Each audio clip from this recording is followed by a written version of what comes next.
자, 86페이지 보시면 개별 수요와 시장 수요라고 있죠. 이거 네모 할게요. 개별 수요와 시장 수요 네모. 제가 지난주에도 네모를 왜 하는지 말씀드렸죠. 네모라는 이유는 우리가 배우고 있는 내용을 얘기하는 겁니다. 지금까지 우리 수요 공급에서 네모 뭐뭐 했어요? 뭘 많이 해. 몇 개 하지 않았는데. 수요의 개념했죠. 수요의 개념에서 뭐뭐 했어요? 유효 수요와 사전적 수요. 또 뭐 네모했어요? 수요의 법칙. 수요의 법칙이 뭐예요? 가격과 수요량과의 관계. 그 둘의 관계는 무슨 관계다? 반비례. 그 법도 수요곡선 했죠. 수요곡선. 수요의 법칙을 그래프로 나타낸 거라 그랬죠. 어떤 형태다? 우하양. 수요량의 변화와 수요의 변화였죠. 둘의 차이점 아셔야 됩니다. 머릿속에 떠올라야 돼요, 지금. 그리고 수요의 변화 원인 했죠. 5개밖에 안 되네. 크게 해봤자. 자, 무슨 말이냐? 공부를 할 때 지금처럼 확인을 하면서 가야 돼요. 확인을. 내가 지금 어디쯤 가고 있는지를 보면서 공부를 해야 돼. 그건 제가 지금은 제가 그 강의 초창기니까 여러분들이 공부하는 방법을 알려주는 거예요. 여러분들이 왜 수업 듣고 나서 다 깨끗해집니까? 머릿속이요. 들은 것도 없는 것 같고. 중간 점검을 안 해서 그래요. 점검. 그러니까 공부는 점검 단계가 매우 필요하거든요. 그래서 수업 중간중간에 내가 강의도 듣고 점검도 하고 해야 된다. 엄청 바빠야 되고, 여러분들은. 이게 잡생각할 틈이 없다. 우리가 사람이 몸이 바쁘고 스케줄이 바쁘면요, 하루에 잡생각 날 틈이 있어요? 없어요. 근데 우리 수험생들이 너무 한가한 거야. 그냥 가만히 듣고 있어. 물론 집중해서 듣는다고 해서 좋게 생각은 합니다만은 굉장히 바빠야 됩니다. 머리도 바쁘고 손도 바쁘고요. 눈도 바쁘고요. 굉장히 바빠야 돼요. 그렇게 함으로써 내가 졸릴 틈이 없어야 돼요. 집중하다 보면. 그래야 된단 말이야. 자, 그래서 집중력이 떨어집니다. 저도 그렇습니다. 저도 어디 가가지고 외부 강의를 듣는다든지 책을 본다든지 무슨 강의를 들을 때 저도 인간이기 때문에 졸리기도 하고 집중력 떨어지거든요. 그럼 어떻게 해야 돼? 집중력 높여야 되지. 그럼 집중력 어떻게 높여요? 사람마다 방법을 찾아봐야지. 바늘과 찌르든지 바늘과 허벅지를 찌르든지 아니면 뭐 자기 뺨을 때리든지. 일본의 유명한 바둑 기사 조치훈 기사라고 있습니다. 이 사람은 바둑을 두다가 자기가 악수를 두잖아요. 어떻게 하는지 아시죠? 자기 뺨을 때립니다. 바둑 두다가. 굉장히 세게 때립니다. 그냥 이 정도가 아니고요. 앞에 앉아있는 사람이 민망할 정도로 때립니다. 굉장히 빠가르르 때려버려, 자기 얼굴을. 네. 그러니까 기성이 된 거야. 그 사람 자기의 그걸 용납을 못 하는 거야, 자기한테. 우린 그 정도 하는 건 아니고요. 내가 수업에 지금 집중력이 떨어지고 있다. 내가 좀 왠지 지금 잡생각을 하고 있다. 그러면 빨리 자기가 그걸 원상 회복을 시켜야 돼요. 방법은 자기들 알아서 해. 찌르든지 뺨을 때리든지 뒤통수 때리든지 자기 알아서 하세요. 그런데 그거는 좀 때리는 그러니까 제가 생각에 이게 좋은 방법이야. 하다가 자기 집중력이 떨어지지. 그럼 자기한테 자기가 질책을 해야 돼. 정신 차려! 딱 이렇게 본인한테 스스로 딱 속에서 딱 울림을 해버려야 돼. 정신 차려라. 이렇게. 너 지금 어디하고 뭐 하고 있어? 지금 잘 보고 있는 거야? 이렇게 물어봐야 돼요. 자기 자신한테. 10분마다 집중력이 떨어질 때마다. 그러다 보면 처음에는 10분마다 정신 차려 하던 사람이 한 달 정도 계속 이렇게 하잖아요. 그럼 30분 정도는 버틸 수 있는 시간이 돼요. 자기 체력이 길러져요. 30분마다. 그리고 30분마다 또 정신 차리라고 보면 우리 수업 보통 1시간 하지 않습니까? 1시간 동안 집중할 수 있어요. 본인이 자기 질책을 해야 돼요. 그러면서 야 지금 수업 잘 듣고 있어 지금? 지금 수요량의 변화와 수요의 변화하고 있다. 수요량의 변화는 이런 거고 수요의 변화는 이런 거야. 이렇게 자꾸 자기한테 얘기해 줘야 돼요. 수업 시간에. 바쁘다니까 여러분들. 바쁘다니까 엄청 바빠야 돼. 잡생각 틈이 없어. 지금 헐렁하게 하고 있는 데가 아니라니까. 절실한 사람들은 절대 그래 안 합니다. 절실해야 돼 사람이. 근데 우리 인간은 있잖아. 꼭 닥쳐야 절실하거든. 닥쳐야. 시험 한 달 앞두면 절실해. 그때는 시간 없다 그러고 잠도 자면 안 된다 그러고 뒤늦게 난리라니까. 이렇게 시간 많을 때 가만히 있다가 나도 그래. 그거는 저도 그래요. 제가 잘한다는 게 아니고 다 그렇게 한 말이에요. 그러니까 지금부터 절실함을 자꾸 자기한테 해야 됩니다. 그럼 그렇게 하면 어떻게 하냐면 자기한테 자꾸 물어봐야 돼요. 니 지금 절실하나? 자기와의 대화가 필요하다니까. 자기와의 대화가 매우 필요합니다. 아침이든 저녁이든 조용한 시간에 니 오늘 하루 공부 열심히 했나? 니 오늘 제대로 했어? 오늘 배운 거 뭐야? 좀 물어보라고 그랬잖아 자기한테. 오늘 배운 거 한번 적어봐. 종이 꺼내가지고 니 지금 누워있을 때가 아니야 지금. 시험이 지금 10월 달인데 지금 이렇게 해가지고 학교 갈 수 있겠나? 자꾸 얘기해야 돼 자기한테. 그러다 보면은 진짜 안 되겠네. 근데 자기한테 누워있어도 돼. 내일 하면 되잖아. 이게 악마의 속삭임이잖아요. 내일 하면 되잖아. 아니 시험이 10달이나 남았어 이 사람아. 좀 쉬엄쉬엄 하면 되지. 실패하는 사람들이야. 실패하는 사람들. 성공한 사람은 절대 그래 안 합니다. 자꾸 자기 자신을 질책합니다. 선생님 그만 스트레스 받아 어떻게 살아요? 스트레스를 받아야 합격한다. 스트레스도 안 받고 합격한다. 그런 거 없어. 그러면 저 산에 올라가서 나는 자연이다 살아야지. 우리 TV에 나는 자연이다 나오죠. 그 사람들 욕하는 게 아니고 그 사람들은 스트레스를 피하는 사람들이야. 그냥 자기가 나가서 몸이 아파서 간 사람도 있겠지만 현실로 그냥 떠나버린 사람들 아닙니까? 하지만 여러분들 그런 건 아니잖아. 그럼 스트레스 받아야지. 스트레스도 안 받고 편안하게 살래요? 없어. 그런 게 어디 있어요? 그럼 아무것도 못 하는 거지. 그러니까 합격을 하기 위해서 일정 부분의 스트레스를 내가 감수해야 돼. 감수해야 돼. 그러면 이 스트레스를 내가 어떻게 이겨낼까가 이제 핵심이지, 그게. 좀 적게 받는 방법 없을까? 그러면 내가 자발적으로 스스로와의 대화를 통해서 내 마음이 자발적으로 할 수 있도록 동기부여를 시키면서 해나가는 게 제일 좋은 방법이죠. 그래서 공부할 때 내가 지금 어디 하고 있는가? 어디까지 했는가? 이런 걸 생각하면서 물어보면서 해야 돼요. 아시겠어요? 그러면 수업이 집중이 됩니다. 집중이. 그럼 제가 지금 어디 할 거냐면 개별 수요와 시장 수요 할 거예요. 개별 수요와 시장 수요. 그러면 강의를 듣는 사람 입장에서는 야 개별 수요가 뭐지? 뭐라고 얘기하는지 한번 들어봐야지. 이렇게 들어야 되는 거예요. 니 한번 얘기해봐봐. 듣고 있어. 이게 아니고 개별 수요가 뭔지 알아야 되겠다. 꼭 알아야 되겠구나. 이런 마음으로 들어야 됩니다. 매우 중요합니다. 매우 중요합니다. 네. 자, 그래서 개별 수요는요. 개별 수요. 개별. 하나하나의 수요구나. 라고 생각해 보는 거예요. 개별 수요는 소비자 한 사람 한 사람의 수요를 개별 수요라고 그래요. 개별 수요가 뭐라고요? 소비자 한 사람 한 사람의 수요. 개별 수요. 그래.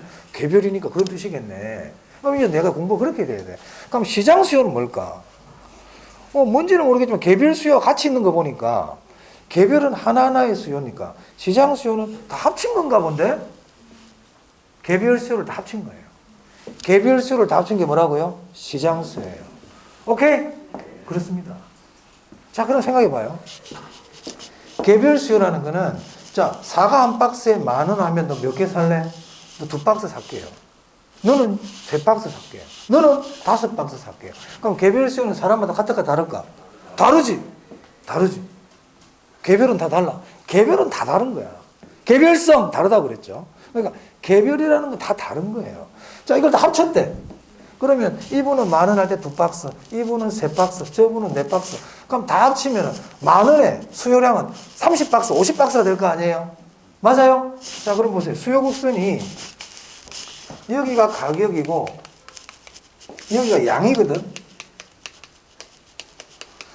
그러면 가격이 10,000원일 때 A라는 사람은 2박스, B는 3박스, D는 4박스. 그걸 쫙 다 더했더니 50박스가 됐단 말이야. 50박스. 시장 수요는. 그러면 가격이 20,000원일 때도 다 합쳐야 되겠죠.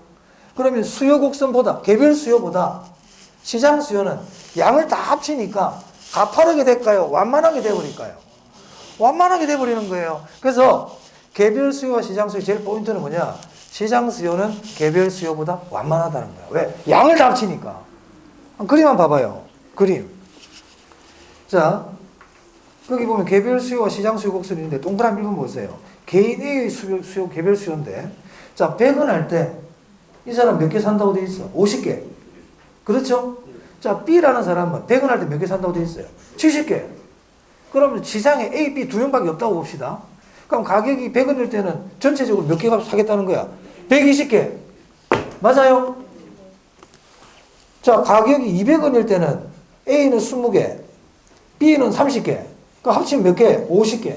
그러니까 양을 합쳐버리니까 더 가파르게 된다, 완만하게 된다. 옆으로 합치잖아요. 옆으로 합치고 있죠. 맞아? 자, 그래서 정리합니다. 개별 수요와 시장 수요에서는 기억할 게 딱 두 개인 거야. 첫 번째, 개별 수요를 합친 게 시장 수요인데, 합칠 때 옆으로 합쳐요. 어떻게 합친다고? 옆으로, 횡으로, 수평으로 합친단 말이야. 양을 합치는 거예요. 그러니까는 가파르게 된다, 더 완만하게 된다. 옆으로 합치니까 완만해지겠지. 그렇잖아요. 자, 그래서 동그라미 2번이 결론이야. 시장 수요. 자, 뒤에 봅니다. 개별 수요의 수평적 합계 보이세요? 줄 쳐야 돼. 개별 수요의 수평적 합계. 수평적 동그라미. 수직적 그러면 안 돼. 개별 수요를 수평으로 합친 게 시장 수요야. 자, 그 다음. 그 밑에 줄. 시장 수요 곡선은 개별 수요 곡선보다 더 완만함으로 줄 쳐야 돼요. 시장 수요 곡선이 더 완만해. 됐어요? 그거 기억하면 돼요. 자, 그 다음. 87페이지입니다. 87페이지 보시면 실질적 수요가 있고 잠재적 수요가 있죠. 실질적 수요가 유효 수요예요. 아까 유효 수요 배웠잖아요. 그죠? 실질적 수요가 유효 수요예요. 그래서 그 밑에 셋째 줄에 봐봐요. 가수요도 구매력을 수반함으로 아까 저 유효 수요에 포함된다고 그랬죠, 제가. 가수요도 유효 수요예요. 하지만 이번에 잠재적 수요 보세요. 잠재적 수요는 예비 수요라고도 그랬는데 잠재적 수요가 아까 뭐였죠? 구매력을 수반하지 않아요. 구매력이 없어요. 됐습니까? 네. 앞에 했던 거니까 한 번 더 봤고요. 넘길게요. 그 수요 다 했어요. 수요 다 했어. 그럼 결국 수요라는 거는 수요 법칙에서 수요 곡선이 나오니까 수요 법칙과 수요 곡선. 세 번째, 수요량의 변화와 수요의 변화의 차이점. 수요의 변화 원인. 개별 수요와 시장 수요. 딱 5개야. 수요의 개념, 수요 법칙과 수요 곡선, 수요량의 변화와 수요의 변화의 차이점, 수요의 변화 원인, 개별 수요, 시장 수요. 딱 5개야. 몇 개 없어. 몇 개 없다고. 수요 끝난 거예요, 수요. 자, 그런데 공급할 거거든요. 공급. 근데 수요든 공급이든 걔가 걔예요. 걔가 걔라고요. 단지 차이는 수요는 구매하는 거지만 공급은 판매한다는 거예요. 그 외에는 차이가 하나도 없어요. 똑같단 말이야. 그러니까 수요에 대해서 5개를 잘 알아두면 공급에 대해서 그대로 알 수 있습니다. 자, 그럼 제가 줄치기 전에 한번 우리 또 점검을 해봐요. 자, 아까 수요가 뭐라고 그랬어요? 구매하고자 하는 욕구. 그죠? 그럼 공급은요? 판매하고자 하는 욕구. 이렇게 된다고. 그럼 제가 수요에서 제가 기억할 게 유효 수요라고 그랬지. 유효 수요가 뭔데? 구매력을 갖춘 수요. 그럼 공급도 유효 공급인 거야. 그럼 유효 공급은 뭐겠어요? 판매 능력, 생산 능력을 갖춘 공급. 그리고 아까 수요할 때는 수요량은 실제로 구매한 수량이 아니라 그랬죠. 그럼 공급량도 실제로 생산, 판매한 수량이 아니에요. 끝. 자, 그 다음에 수요의 법칙이 있었잖아. 그럼 뭐도 있겠어? 공급의 법칙이 있겠지. 그럼 수요의 법칙은 가격과 수요량이 반대관계에 있었잖아요. 근데 공급의 법칙은 가격과 공급량이 같은 방향에 있어요. 조금 이따 공부할 거예요. 그럼 수요 곡선이 있으니까 무슨 곡선도 있겠어요? 공급 곡선. 수요량의 변화와 수요의 변화가 있으니까 뭐도 있겠어요? 공급량의 변화와 공급의 변화가 있겠지. 수요의 변화 원인이 있으니까 뭐도 있겠어요? 공급의 변화 원인이 있겠지. 개별 수요와 시장 수요가 있으니까 뭐도 있겠어요? 개별 공급과 시장 공급이 있겠지. 공급 끝났잖아. 그러니까 제가 무슨 얘기냐, 내가 뭘 공부했고 이런 걸 하고 있구나를 항상 생각해야 돼. 그리고 나서 디테일한 거 들어가야 돼. 그래서 내모내드리잖아요. 내가 지금 뭘 하는지를 모르고 그냥 달려가는 거야. 그냥 실컷 뛰고 하는 거 있잖아. 이거 뭐야? 왜 뛰고 있지 내가 지금? 내가 왜 뛰고 있는 거야? 이거 말이 안 되잖아요. 공부는 4시간 내내 들었는데 뭐 했지? 이게 우리 수험생들의 반복이야.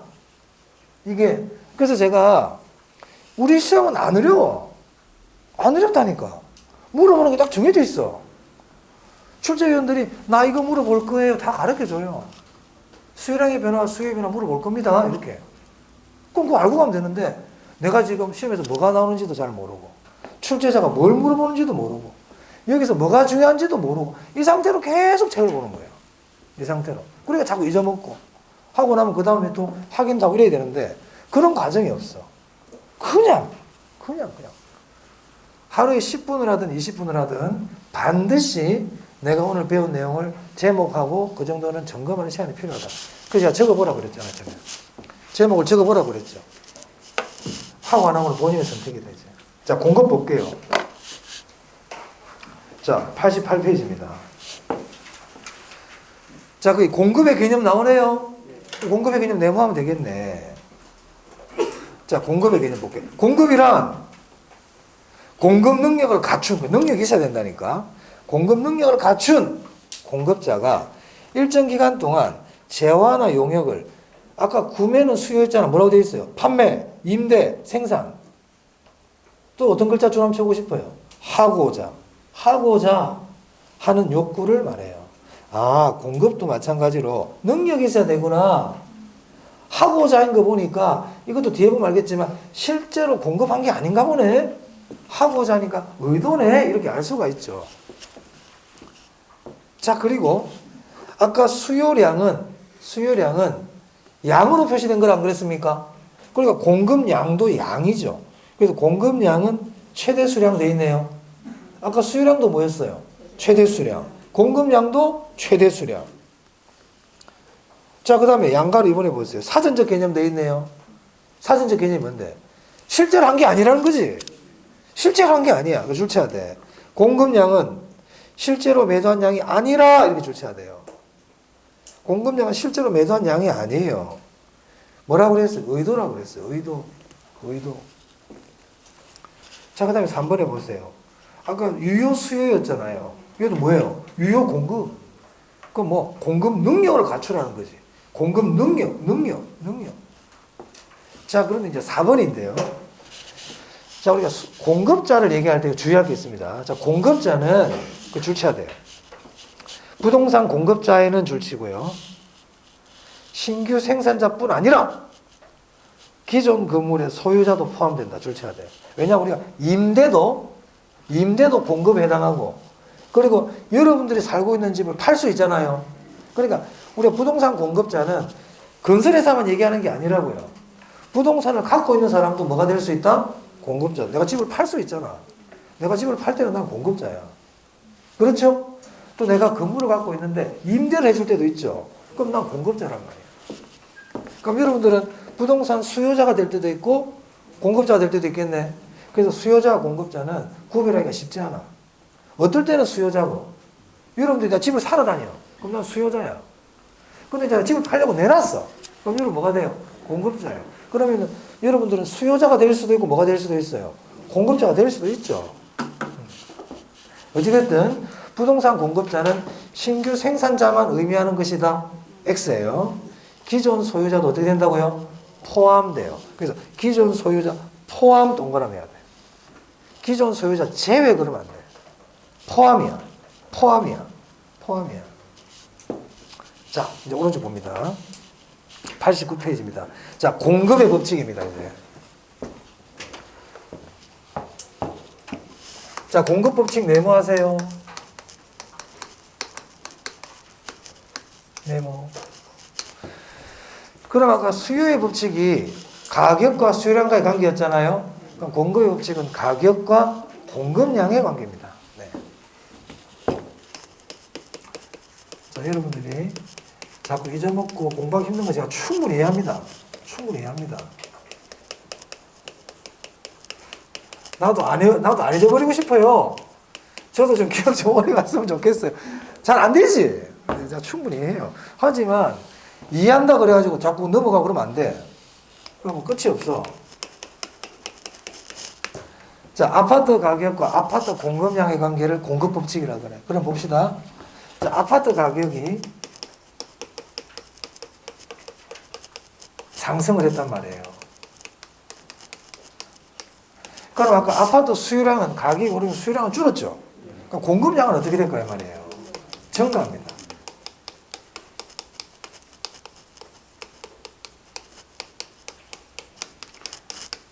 아파트 가격이 오르잖아요. 그러면 건설회사들은 아파트 많이 짓습니다. 돈을 벌어야 되니까. 신발 가격이 올라가잖아. 그럼 신발 공장에서 신발을 많이 만듭니다. 배추 가격이 올라가잖아요. 그러면 농촌에서는 배추 농사를 많이 합니다. 그렇잖아. 그렇단 말이에요. 그래서 가격이 올라가면 공급량은 증가해요. 그럼 반대로 가격이 떨어져. 아파트 가격이 하락해. 그럼 아파트 안 만들겠지. 뭐 돈도 안 되는데 누가 이거 만들겠어요. 안 그래요? 그래서 아파트 공급량은 감소합니다.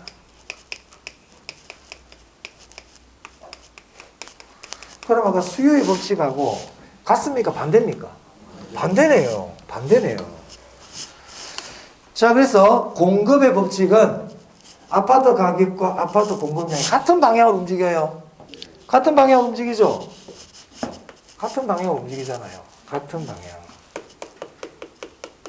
이처럼 두 변수가 같은 방향으로 움직일 때 이 둘의 관계는 비례관계다 이렇게 얘기합니다. 플러스 관계다 이렇게 얘기합니다. 플러스. 아까 반비례는 마이너스였잖아요. 그럼 이런 관계를 정의 관계라고 부릅니다. 정. 아까 마이너스는 부 이렇게 얘기했잖아요. 그죠? 정부. 이런 함수를 증가함수라고 부릅니다. 증가함수. 자, 공급법칙 봤어요. 자, 책 한번 볼까요? 책에. 자, 공급법칙 동그라미 1번입니다. 해당 재화의 가격이 상승하면 공급량은 증가하고 해당 재화의 가격이 하락하면 해당 재화의 공급량은 감소하게 된다. 그래서 가격과 공급량은 비례, 정, 플러스 관계를 나타낸다고 되어 있네요. 됐어요? 자, 그 다음에 이제 나오는 게 공급 곡선이죠. 공급 곡선. 그럼 이 공급 곡선은 어디에서 나왔을까요? 여기서 나온 거야. 여기서. 공급 법칙에서 나왔다고. 여기서 왔다고, 여기서. 공급의 법칙에서 왔다고. 아까 수요 곡선은 어디서 왔다고 그랬어요? 수요의 법칙에서 왔다고 그랬잖아. 그러니까 공급 곡선도 어디서 온다? 공급 법칙에서 오죠. 그래서 공급 곡선은 가격과 공급량의 관계를 나타내요.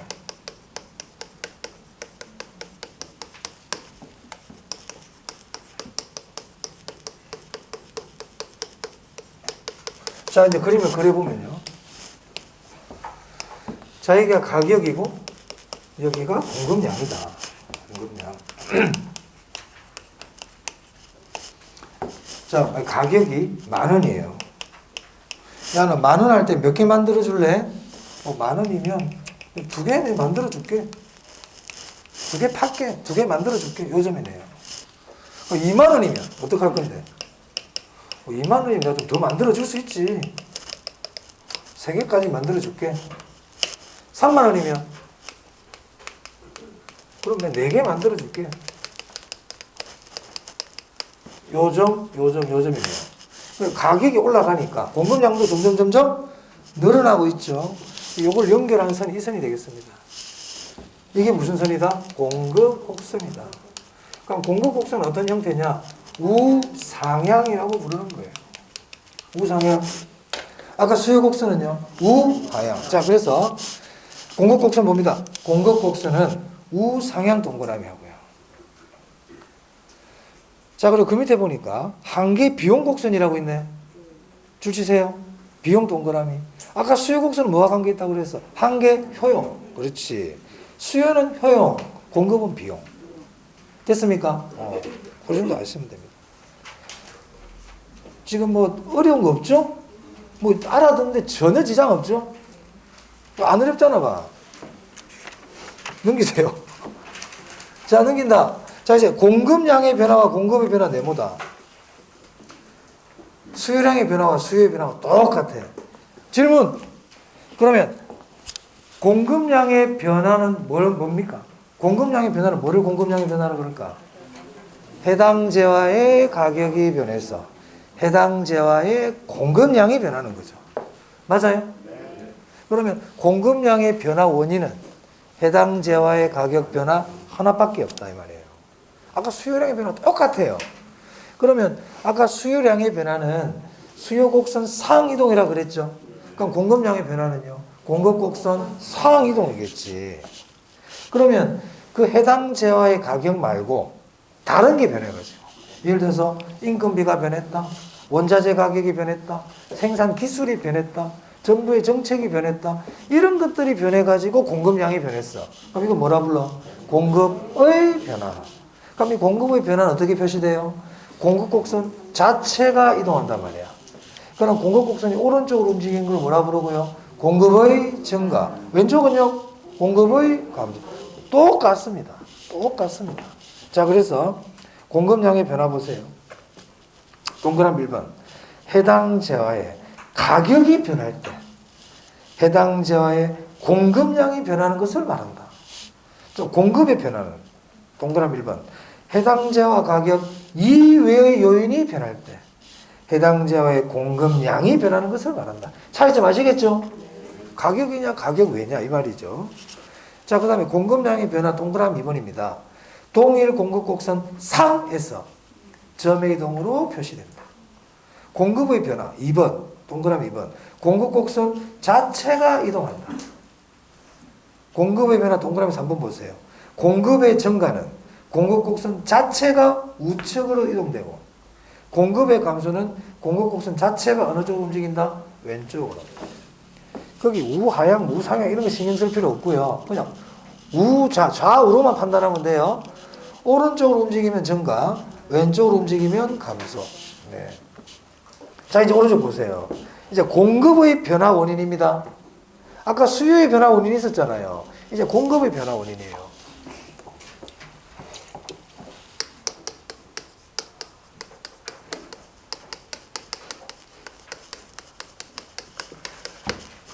자, 아파트 공급의 변화 원인이라 그래 볼게요.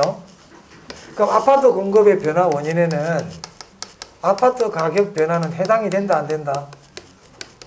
아파트 가격 변화.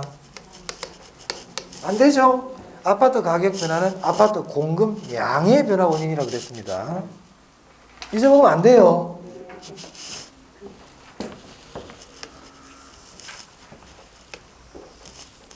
자, 그러면 아파트 공급 증가 원인이 있고 오른쪽으로 움직이겠다, 그죠? 우측 이동. 아파트 공급 감소 원인이 있겠네요. 저는 감소 원인을 일부러 안 적어요. 이거 반대로 하면 되니까. 맞습니까? 두 개 다 외울 필요는 없죠. 증가 원인을 잘 알아두면 되죠. 자, 아파트 공급 증가 원인 첫 번째. 인건비가 오를 때, 인건비가 하락할 때. 인건비가 하락할 때. 인건비가 싸면 아파트 더 많이 지어줄 수 있잖아요. 원자재 가격. 그렇죠. 원자재 가격도 하락할 때. 자, 아파트를 지어주려면 땅이 필요하죠. 토지 가격. 또는 이거를 택지 가격이라 그래도 됩니다. 토지 가격이 어떻게 될 때? 하락할 때. 이 세 개 있잖아요. 이 세 개. 이걸 이렇게 표현합니다. 생산 요소 가격. 생산 요소라는 거는 생산물을 만들 때 필요한 것들이야. 그럼 생산 요소 가격이 어떻게 될 때? 하락할 때. 하락할 때. 시험이 아주 잘 내, 이거는. 아주 잘 내. 그래서 우리 교재 보세요. 91페이지 동그라미 1번입니다. 생산 요소의 가격 변화인데 생산 요소 가격이 하락할 때, 즉 파란색 봅니다. 택지 가격, 건축비, 노동자 임금, 원자재 가격 등 생산 요소 가격이 어떻게 되면 하락하면 주택의 공급이 어떻게 된다? 증가한다. 중요합니다. 자, 2번입니다. 두 번째. 그 다음 기술이에요. 기술. 기술이 발전하면, 건축 기술이 발전하면 공급 어떻게 되겠어요? 당연히 증가하죠. 맞아요? 자, 그 다음에 한 두 개만 더 볼게요. 이자율인데요. 이자율이 어떻게 될 때? 하락할 때. 아까 수요도 이자율이 하락하면 수요 증가했죠. 공급도 마찬가지예요. 건설회사들이 은행 이자율이 하락하면 은행에서 대출을 더 잘 받을 수 있으니까 더 많이 지어줄 수 있어요. 아까 수요의 증가 원인에서는 가격 상승이 예상될 때 수요가 증가했죠. 공급은요. 가격이 하락이 예상되면 가격 하락이 예상되면 공급이 증가해요. 앞으로 가격이 떨어질 거래. 앞으로 가격이 떨어질 거라고 예상이 돼. 야, 가격 떨어진단다. 빨리빨리 팔자. 이 얘기예요. 가격이 더 떨어지기 전에 빨리 처분하자 이 말입니다. 만약에 지금은 아파트 가격이 오를 거라고 예상이 되기 때문에 사람들이 아파트를 많이 산단 말이에요. 자꾸. 예? 근데 앞으로 아파트 가격이 떨어질 거라고 예상이 되면 어떻게 되겠어요? 정부가 지금 아파트 규제해서 난리야. 그리고 이제는 인구도 없고 해서 앞으로 아파트 값이 떨어질 거야. 이런 예상이 된단 말이야. 그럼 어떻게 해? 다 팔려고 내놓겠지? 맞아요? 그렇게 된다 이 말이에요. 가격 하락이 예상돼요. 규제가 강화될 때, 규제가 완화될 때, 그런 건 안 틀린다니까. 그런 것이 잘 안 틀려. 그래서 1번 중요합니다. 1번하고 이자율하고 요 정도. 1번, 3번, 4번. 이 정도 주의하시면 되겠어요. 우리 책에 보시면 91페이지 동그라미 4번입니다. 가격 하락이 예상되면 줄치고요. 가격 하락이 예상되면 줄 쳤어요? 그 밑에 공급을 증가해야 되죠. 공급이 증가한다니까. 자, 그 다음. 대체재 보완제는 몰라도 돼. 대체재 보완제는 몰라도 돼. 자, 그 다음에 공급했어요. 요 1번하고요. 요 2번 있죠. 생산 요소 가격하고 기술. 이 두 개는 수요와는 무관해. 중요해. 수요와는 무관하다.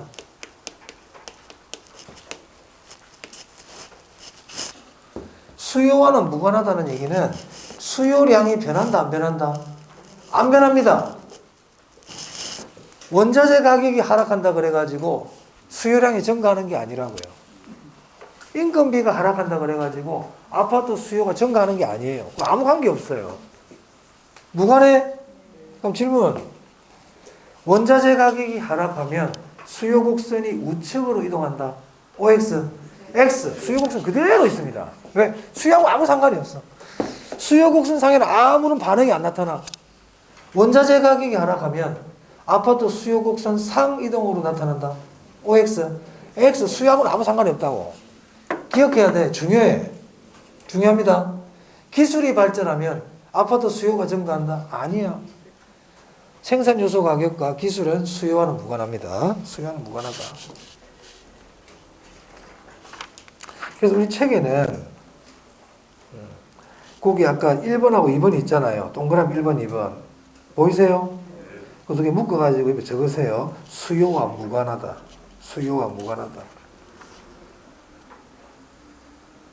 수요와 무관하다는 얘기는 수요 곡선의 이동도 일어나지 않고 수요 곡선 상 점의 이동도 안 일어나. 수요하고는 아무 상관이 없어. 중요하다고 그랬어요. 이런 거 기억이 잘 안 나요. 시험장 가면. 잘 쏘아요. 본인의 생각을 해버린단 말이에요. 자, 넘깁니다. 자, 그 다음 92페이지인데요. 거기 4번에 토지의 공급 보이세요? 네모하세요. 자, 토지의 공급에서는 그 밑에 물리적 공급 있죠? 네모. 경제적 공급, 네모. 앞에서 잠시 했다 내가. 자, 토지는 물리적 공급이 가능하다, 불가능하다? 밑에 물리적 밑에 불가능 딱 줄치세요. 불가능. 뭐 때문이라고 그랬어요? 부정성.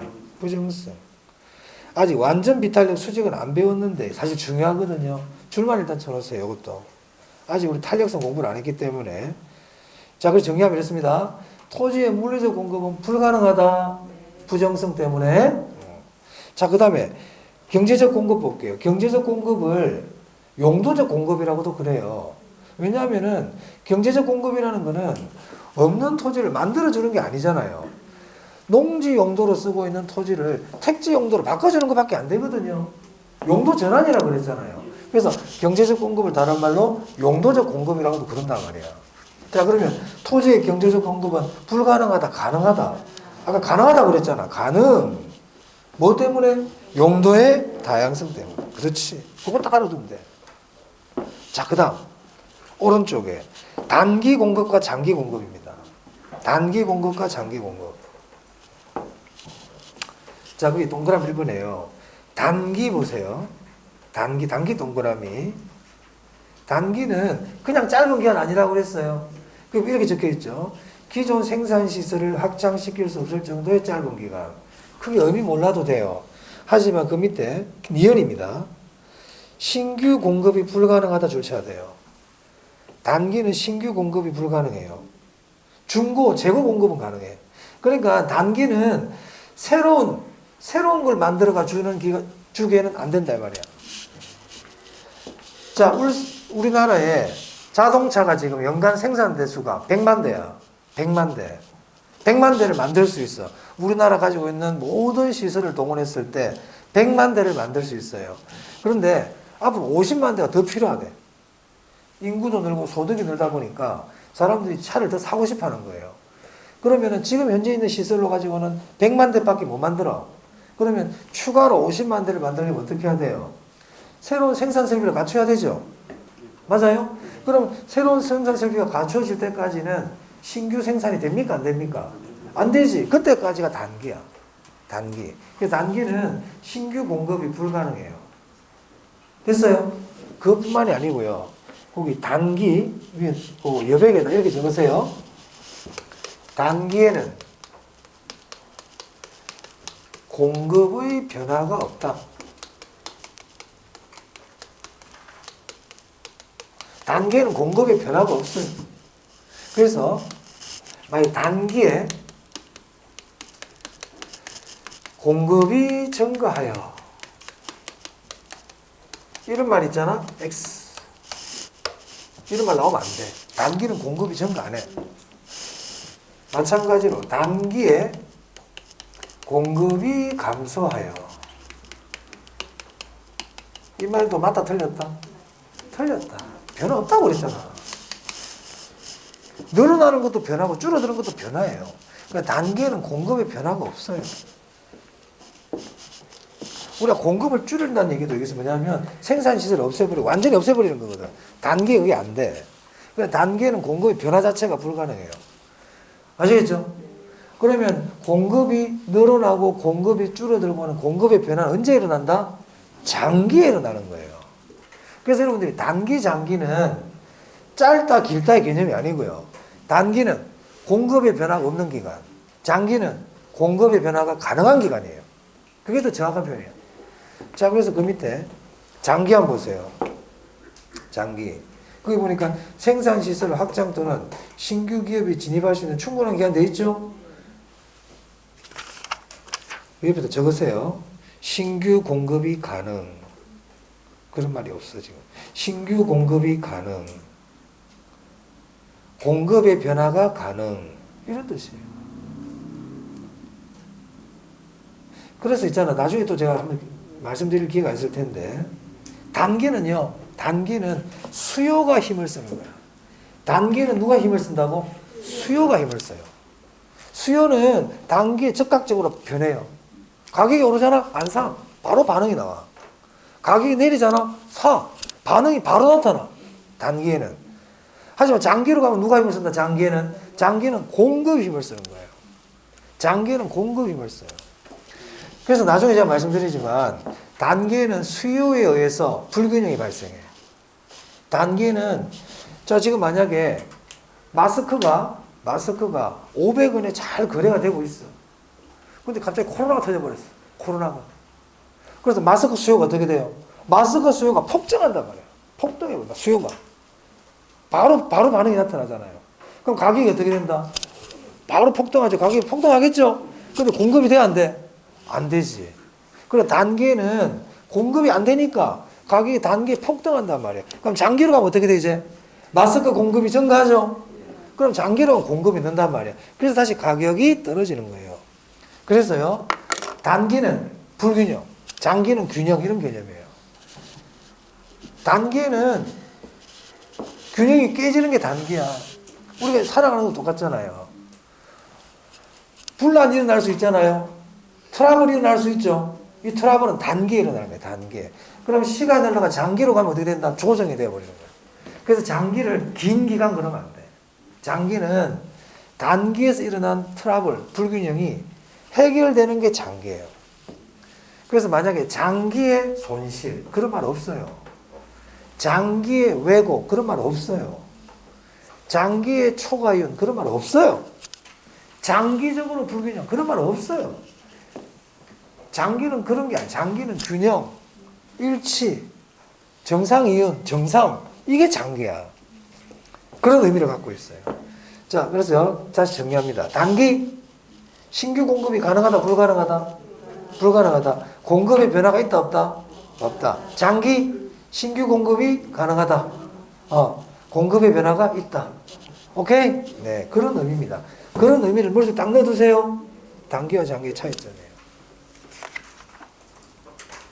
자, 여기까지 하고요. 조금 쉬었다가 균형이 대해서 할 텐데. 자, 다시. 지금 이번 시간 뭐 했어요? 공급에 대해서 했습니다. 그러면 개별 수요와 아까 시장 수요 있었잖아. 그럼 개별 공급, 시장 공급 있겠네. 맞아요? 그럼 아까 시장 수요 할 때 뭐라고 그랬어요? 시장 수요는 개별 수요를 수평으로 합쳤다. 그래서 시장 수요가 개별 수요보다 완만하다. 이렇게 얘기했잖아. 시장 공급, 개별 공급을 수평으로 합칩니다. 시장 공급도 개별 공급보다 더 완만합니다. 똑같습니다. 똑같습니다. 그러면 수요와 공급에서 차이 나는 게 뭐 있어요? 수요 법칙, 공급 법칙 차이가 나지. 그럼 반대였잖아. 수요 곡선, 공급 곡선 반대지. 우하향, 우상향. 맞아요? 그리고 공급의 변화 원인에서 1번, 2번 얘 둘은 수요와는 무관하다. 이게 포인트는 일단 차이점 아닙니까? 그렇죠? 그 다음에 토지의 물리적 공급, 경제적 공급 했어요. 물리적 공급 불가능, 부정성. 경제적 공급 가능, 용도의 다양성. 단기, 장기 했습니다. 단기, 신규 공급 불가능, 공급의 변화 없어. 장기, 신규 공급 가능, 공급의 변화가 있다. 이거 했다, 지금 이번 시간에. 그렇죠? 그럼 이제 좀 10분 쉴 텐데요. 한 화장실 갔다 오셔가지고 1, 2분 정도 또 한가만 보세요. 쉬는 시간에. 좀 쉬었다 하겠습니다.